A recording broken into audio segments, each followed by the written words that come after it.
jacaylkaygu waa igu kalsooneed wax walba oo aan ahay iyo nolosha aan ku noolahay, laakiinse saaxiibo aanan garanayn qiimaha uu leeyahay jacaylka, aaminsanaa in la dili karo jacaylka oo lagu dili karo lacag, ayaa mar qura waxa ay go'aansadeen aniga iyo saaxiibtay in ayna kala fogeeyaan.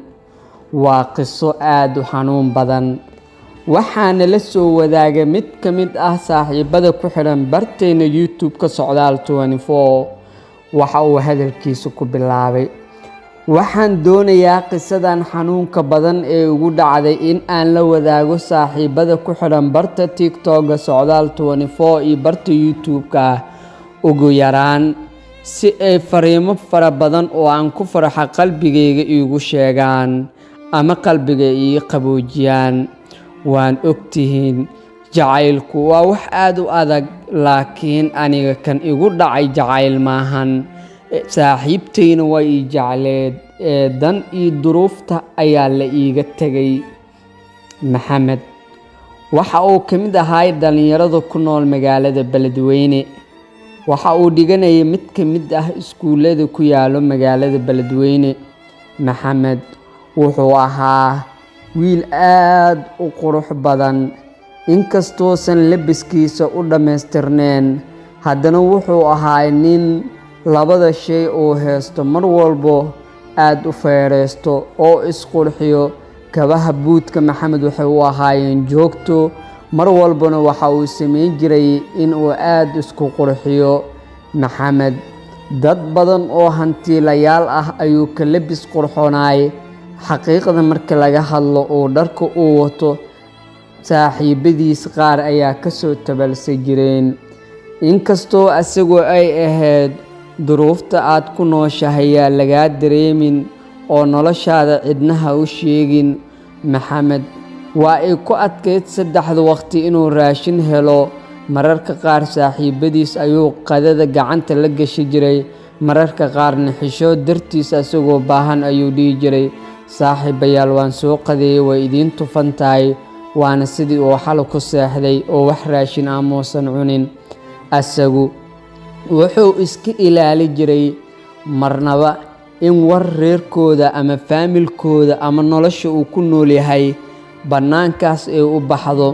wuxuuna jeclaay mar walba nolosha uu ku nool yahay si walba uu ku qari karo, si walba uu ku difaaci karo, si walba u duugi karo inuu sameeyo. Maxamed iskuulka asagoo dhiganaya ayaa mar qura waxaa soo galay damac jacayl. jacaylku mar qura ayuu qalbigaada soo galayaa, aragtida ayaana ah muraayadda ugu horeysa ee indhahaadu qabanayaan. dabciga qofka aad jeclaanaysid ayaa ku soo jiida karo, ereyada naxariista leh ayaa ku soo jiida karo, muuqaalka quruxda badan ee farasta la moodo ayaa ku soo jiida karo, faruuryaha macaan ayaa sidoo kale ku soo jiida karo, indhaha madow ayaa sidoo kale ku soo jiida karo. inkastoo jacaylku uu sidaas yahay, Maxamed waxa uu jeclaaday Maryan waxay ahayd gabar aad u qurux badan. haddii dhoola caddeys waxaad isleedahay ilkaha macmaan laga siiyaa, sababtoo ah dhoola caddeyntoodu waxay ahayd mid aad u sarreyso. sidoo kale dhoola caddeyntoodu waxay ahayd mid aad u qurux badan. Maryan sidaas oo ay tahay, Maxamed markii jacaylka uu sheeganayay dhibaato fara badan ayuu kala kulmay, inkastoo ku guuleystay gabagabadii sheekada. markaas ayuu dhahay, anigu ragtinimo ma waayinoo runtaa ii dan sheegto.